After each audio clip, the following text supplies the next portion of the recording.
പ്രകാശമേ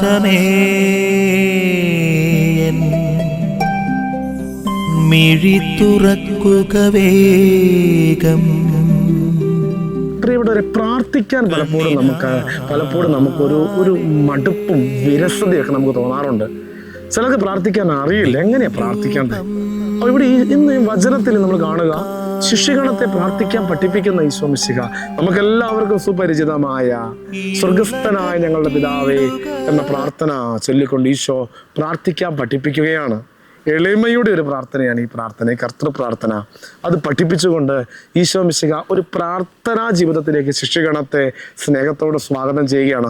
റോമാക്കാർക്ക് എഴുതപ്പെട്ട ലേഖനത്തിൽ നമ്മൾ കാണുന്നുണ്ട്, വേണ്ട വിധം പ്രാർത്ഥിക്കേണ്ടത് എങ്ങനെ നമുക്ക് അറിഞ്ഞുകൂടാ, അവാജ്യമായ നെടുവീർപ്പുകളാൽ ആത്മാവ് തന്നെ നമുക്ക് വേണ്ടി മാധ്യസ്ഥം വഹിക്കുന്നു എന്നുള്ള വചനം. അപ്പോൾ ഇവിടെ നമുക്കൊക്കെ പലപ്പോഴും പ്രാർത്ഥിക്കാൻ കൃത്യമായിട്ട് അറിയത്തില്ലാത്തവരായിരിക്കാം, പ്രാർത്ഥനയുടെ കുറവുകൾ ഉണ്ടായിരിക്കാം, പിതാവിൻ്റെ ഹിതം എങ്ങനെയാണ് നിറവേറ്റപ്പെടുക, അത്തരത്തിൽ എങ്ങനെ പ്രാർത്ഥിക്കണമെന്ന് നമുക്ക് അറിവില്ലായിരിക്കാം.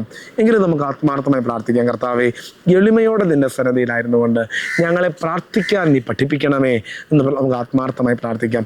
അതിനു വേണ്ട എളിമ ഞങ്ങൾക്ക് നൽകണമേ, സ്വയം ശൂന്യവൽക്കരിക്കുവാനുള്ളൊരു മനസ്സുകൂടി ഞങ്ങൾക്ക് നൽകണമേ എന്ന് നമുക്ക് ആത്മാർത്ഥമായി പ്രാർത്ഥിക്കാം. ആമേൻ. നിൻ വഴിയേ നടക്ക